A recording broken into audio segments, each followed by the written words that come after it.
नमस्कार, आप देख रहे हैं द न्यूज़ नाउ का evening show the evening edition और मैं हूं रजत और आपके साथ। कई सारी बड़ी डेवलपमेंट्स आज पूरे दिन में हुई हैं जम्मू कश्मीर से जुड़ी। उसके अलावा नेशनल बड़ी खबरें आज जो हैं वो पूरे दिन में घटी हैं, उन पर बातचीत करेंगे। बट सबसे पहले देखते हैं आज एक video. For the 19th. Oh, has he got it? The youngster from Kashmir.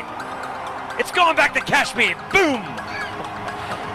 ये वीडियो जिस व्यक्ति का आप देख रहे थे, इनका नाम अब्दुल समाद है, जम्मू कश्मीर से ताल्लुक़ रखते हैं और चौथे प्लेयर बन चुके हैं जम्मू एंड कश्मीर से, जो कि इंडियन प्रीमियर लीग, देश की सबसे बड़ी क्रिकेट लीग खेलने ये अब गए हुए हैं यूएई, जहां पर इंडियन प्रीमियर लीग का इस बारी का ऑडिशन चल रहा है। और कोविड को देखते हुए बिना किसी दर्शक के ये इस बारी का जो आईपीएल है वो काफ़ी अलग, काफ़ी ख़ास है। और उसी में ख़ास चीज़ जम्मू एंड कश्मीर के लिए हुई कि अब्दुल समाद ने पहला मैच खेला सनराइजर्स हैदराबाद की तरफ से दिल्ली कैपिटल्स के खिलाफ, और उसी में उन्होंने पहले ही मैच में अच्छा प्रदर्शन कर सबका ध्यान अपनी ओर आकर्षित किया और जम्मू एंड कश्मीर की पहचान वहां पर दर्शाई। और वहां जिस तरह से आपने इस शॉट में सुना कि जम्मू एंड कश्मीर गई बॉल, यानी कि यूएई से जब इन्होंने एक शॉट लगाया चौथी बॉल पर अपनी, जब 5 रन पर ये खेल रहे थे, 18.5 छठवीं गेंद जो है वो डाल रहे थे नॉटजे, जिनको दुनिया के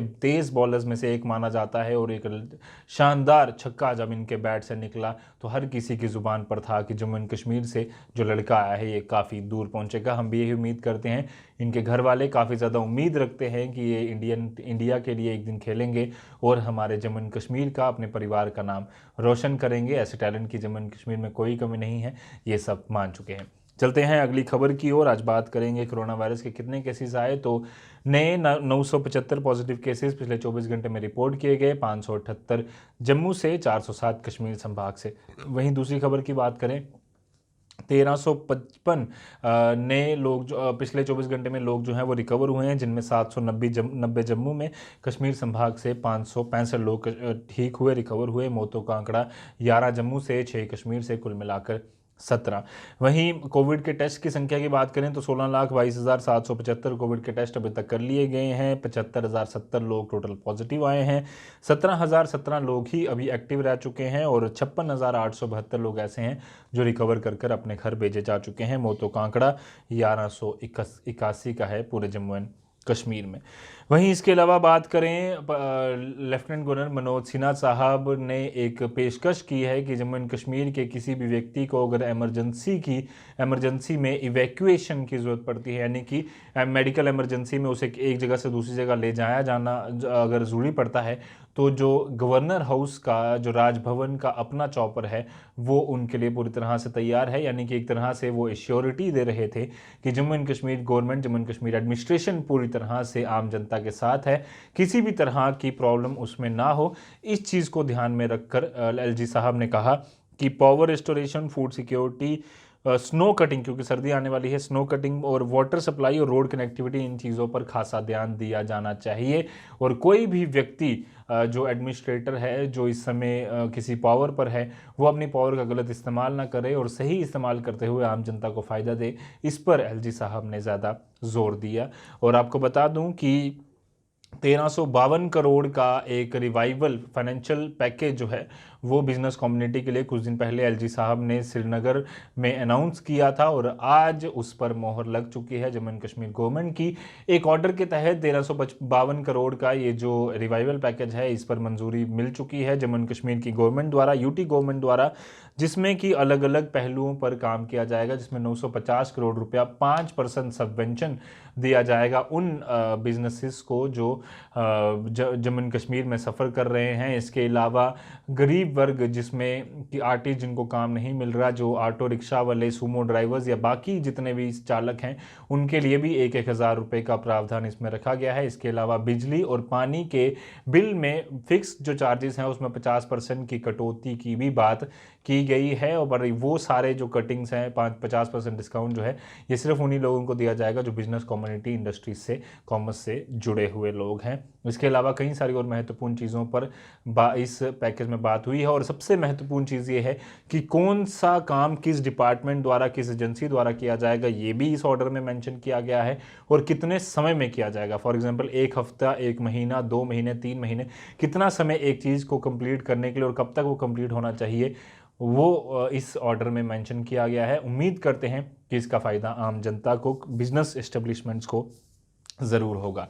वहीं आज इसके बाद बढ़ते हैं हम एक और बड़ी खबर, अच्छी खबर जो कल देर रात आई, जिसमें जो कश्मीर एडमिनिस्ट्रेटिव सर्विसेज है, Jammu and Kashmir public service commission combined जो एग्ज़ाम होता है एक, उसका 2018 का रिज़ल्ट जो है वो आ चुका है और करीबन 70 जितनी पोस्टें थी उनमें टॉप किया है मलिक कमीला मुश्ताक ने, जिन्होंने 1118.33 पॉइंट अंक जो हैं वो अर्जित किए हैं। और श्रीनगर की रहने वाली मलिक कमीला ने इसमें टॉप किया है। इसके अलावा मीर दावर हबीब ने 1115.44 पॉइंट अर्जित किए हैं।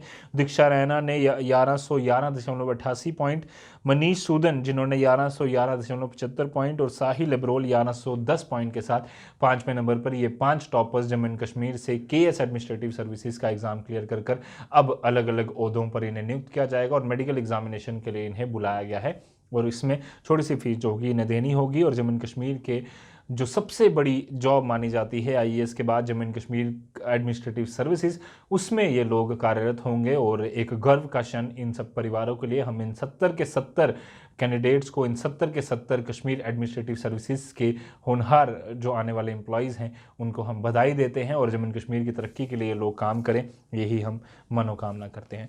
वहीं एक और खबर आज नेशनल खबर है, क्योंकि जब आज एक सीबीआई कोर्ट ने एक जो वर्डिक्ट है वो दिया है अपना बाबरी मस्जिद डिमोलिशन केस पर, जहां पर सन 1992 दिसंबर 6 का एक केस था जिसमें कि कथित तौर पर 32 लोगों पर यह आरोप था कि उन्होंने बाबरी मस्जिद को गिराने में साजिश की है और उन्होंने पूरा उनका हाथ है, जिसमें कई सारे भारतीय जनता पार्टी के नेता भी हैं। और उन सब को आज सीबीआई जज एसके यादव ने कहा था सितंबर 16 को कि सारे के सारे जितने भी अक्यूज्ड हैं उन्हें जो कोर्ट है वहां पर उन्हें पेश होना है। पर कई सारे लोग उसमें पेश नहीं हो पाए, वीडियो कॉन्फ्रेंसिंग के जरिए पेश हुए, जिसमें एल के अडवाणी, एमएम जोशी, उमा भारती, कल्याण सिंह जैसे लोग वीडियो कॉन्फ्रेंसिंग के जरिए जुड़े। और इन्होंने जो सीबीआई की एक स्पेशल कोर्ट है उसने साफ तौर पर सारे के सारे जो अक्यूज थे उन्हें जो है वो माफ़ कर दिया है और कहा कि एक प्री प्लान्ड जो है ये एक डिमोलिशन नहीं थी और इसमें अभी किसी भी प्रकार के ऐसे सबूत नहीं मिले हैं जिसकी वजह से इन 32 जो लोग एक्यूज हैं इनको ये माना जाए कि ये इसके जिम्मेदार थे, जिसमें एल के अडवाणी, मुरली मनोहर जोशी, कल्याण सिंह, उमा भारती, सतीश प्रधान, महंत नृत्या गोपाल जैसे टॉप लीडर्स के नाम भी शामिल थे। कई लोगों ने इसको अपोज किया, कहा कि सुप्रीम कोर्ट में इसको चैलेंज किया जाना चाहिए। कई सारे नेताओं ने कहा कि एक सही समय पर सही डिसीजन लिया गया है सीबीआई कोर्ट द्वारा। 2000 पेज का एक वर्डिक्ट जो है उसने इन सारी बातों पर क्लैरिटी डाली कि ये 32 के 32 लोग जो हैं इन्हें एक्विट किया जाए, यानी कि इन्हें माफ़ किया जाए, बरी किया जाए इस केस से। इसके अलावा आज की बड़ी खबर कल से जुड़ी हुई है या कुछ दिन पहले से अगर मैं बात करूं, जिस पर हम लगातार चर्चा कर रहे हैं, एक लड़की जिसके कथित तौर पर रेप के बाद उसका जो है हत्या हो गई, उसकी मृत्यु हो गई, उससे इतने दर्दनाक तरीके से जो है उसके साथ दुष्कर्म किया गया कि वो बच्ची जो है सफदरगंज अस्पताल उस दिल्ली में उसने दम तोड़ दिया। और बताया जा रहा है कि मेडिकल रिपोर्ट्स में सामने आया है कि उसकी जीभ काट दी गई थी। उसके अलावा जो उसकी गर्दन की हड्डी है और रीढ़ की जो हड्डी है उससे वो भी टूटी हुई थी जब उसे अस्पताल लिया गया। कई सारे जो अपोजिशन लीडर्स हैं जिसमें भीम आर्मी के नेता चंद्रशेखर आज़ाद भी शामिल हैं, उन्होंने भी ये कहा है कि दलित समाज पर जो ये जो दुष्कर्म हुआ है इस पर ज़रूर संज्ञान लेना चाहिए और जल्द से जल्द दोषियों को फांसी होनी चाहिए, ऐसी सज़ा होनी चाहिए जो एग्जाम्पलरी बने। वहीं योगी आदित्यनाथ की बात करें जो यूपी के मुख्यमंत्री हैं, उन्होंने साफ तौर पर आज एक ट्वीट किया, क्योंकि लगातार अपोजिशन कह रहा था कि योगी आदित्यनाथ और प्रधानमंत्री नरेंद्र मोदी ने कुछ नहीं कहा, भारतीय जनता पार्टी ने कुछ नहीं कहा। जिसके बाद योगी आदित्यनाथ ने एक ट्वीट कर ये जानकारी दी कि प्रधानमंत्री नरेंद्र मोदी ने उनसे बात की है और कहा है कि दोषियों को कठोर से कठोर सज़ा मिलनी चाहिए। हालांकि कुछ देर बाद ये भी खबर आई कि योगी आदित्यनाथ ने जो पीड़ित जो लड़की है जिसकी मृत्यु हुई गैंगरेप के बाद, जो विक्टिम है, उसके परिवार के साथ भी बात की। उसके पिता को इन्होंने आश्वस्त किया योगी आदित्यनाथ ने कि जो इसमें जो भी व्यक्ति जो दोषी पाए जाएंगे वो सारे के सारे उनको कठोर से कठोर, कठिन से कठिन सज़ा जो है वो दी जाएगी।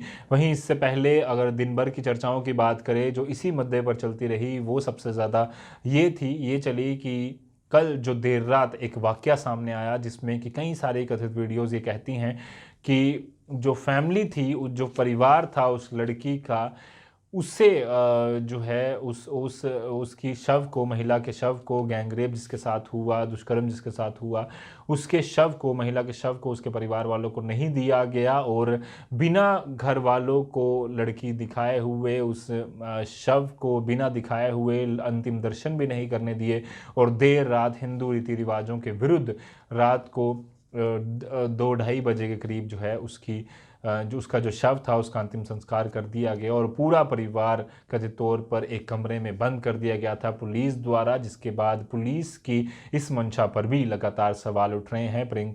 वहीं अरविंद केजरीवाल ने इस चीज़ पर ट्वीट कर बात कही है कि इससे पहले जो आरोपी थे उन्होंने उस लड़की का रेप किया, पर उसके बाद जो रात को हुआ वो एक प्रशासन द्वारा किया गया रेप था। एडमिनिस्ट्रेशन को इस चीज़ पर बड़ी कार्रवाई करनी चाहिए और जो भी इसमें दोषी पाया जाए, ना सिर्फ वो लोग जिन्होंने रेप किया, जिन्होंने ये दुष्कर्म किया, बट वो सारे लोग इसमें इंक्लूड किए जाएं। इसमें उनको सज़ा होनी चाहिए जो जाति पाति को बढ़ावा देते हैं, जो ऐसे दुष्कर्म इसी बेसिस पर करते हैं क्योंकि दूसरा व्यक्ति जिस पर दुष्कर्म किया जा रहा है, जो विक्टिम है, वो एक ऐसी जाति से है जो कि उनकी नहीं है, किसी और जाति से है। इन चीज़ों पर लगातार सवाल उठते रहते हैं। एक दरिंदगी का जो नज़ारा है वो हर बार दिखता रहता है और इसी बीच एक ट्वीट आया कंगना रनावत का, क्योंकि वो किसी चीज़ पर आजकल अपनी प्रतिक्रिया दिए बिना नहीं रहती। उन्होंने एक ट्वीट किया कि जिस तरह से, मैं नाम नहीं लेना चाहूँगा, हालांकि उन्होंने नाम भी लिया, हैदराबाद की जो बेटी जिसकी मृत्यु हो गई थी, जिसका शव जला दिया गया था गैंग रेप करने के बाद, उसके जो आरोपी थे जिनको एनकाउंटर में मार गिराया गया था हैदराबाद पुलिस द्वारा, उसी तरह की सज़ा इन आरोपियों को भी मिलनी चाहिए। जिस पर लोगों ने अपनी प्रतिक्रिया दी। उन्होंने कहा कि ये कोई सॉल्यूशन नहीं है, एक प्रॉपर तरीके से कोर्ट में ये मामला जल्द से जल्द कंप्लीट हो, एक प्रॉपर तरीके से सज़ा मिले ताकि जो दोषी हैं, जो दुष्कर्म करने का सोचते हैं, जो लोग ऐसी गंदी मानसिकता लेकर हमारे समाज में पनप रहे हैं, जो समाज के कीड़ों की तरह काम करते हैं, जो इस समाज को खोखला करते हैं, गुण की तरह, फंगस की तरह बर्बाद करते हैं, उन सब पर ऐसी एग्जाम्पलरी इनको सज़ा दी जाए ताकि उन सब के जहन में ये बात घुसे, जहन में ये बात जाए कि कभी भी मुझे ये चीज़ करने से पहले 1000 बार, लाखों बार या सोचना ही नहीं है। ऐसी एग्जाम्पलरी सज़ा होनी चाहिए और कानून हमारा इतनी अच्छी व्यवस्था होनी चाहिए कि जल्द से जल्द जो है उस आरोपी को सज़ा मिले जो भी इसमें दोषी पाया जाए। और इसी पर एक कानून आंध्र प्रदेश ने जब हैदराबाद का केस हुआ था उसके बाद उसमें पास किया था, जिसमें कि उन्होंने कहा था कि 3 महीने के अंदर ही पूरी कार्रवाई जो है वो कंप्लीट कर दी जाएगी, जिसमें जो भी आरोपी पाया जाएगा उसे फांसी की सज़ा होगी और जल्द से जल्द केस को डिस्पोज ऑफ किया जाएगा। ये बात उसमें कही गई थी।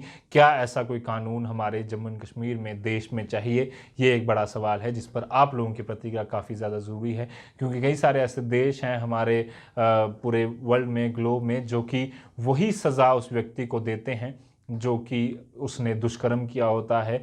ऐसी ही बात जो है प्रीति जिंटा ने भी कही। प्रीति जिंटा ने कहा कि जिस तरह का उन्होंने दुष्कर्म उस बेटी के साथ किया, जिस तरह से उस बेटी की मृत्यु हुई, उसी तरह की सज़ा इन आरोपियों को दी जानी चाहिए। ये काफ़ी निंदनीय है और काफ़ी दर्दनाक है अपने आप में ये सोचना कि किस तरह से वो बेटी, उसके साथ ये दुष्कर्म हुआ और उसके बावजूद पुलिस ने जो देर रात किया वो भी काफ़ी ख़राब था और एक समाज की और कानूनी व्यवस्था की एक ख़राब छवि पेश करता है। उम्मीद है कि इस पर जल्द से जल्द कार्रवाई होगी, जो भी इसमें दोषी पाया जाएगा उनको सज़ा होगी और देश में ऐसी चीज़ें आगे ना हो, इसके लिए सबको बदलना होगा।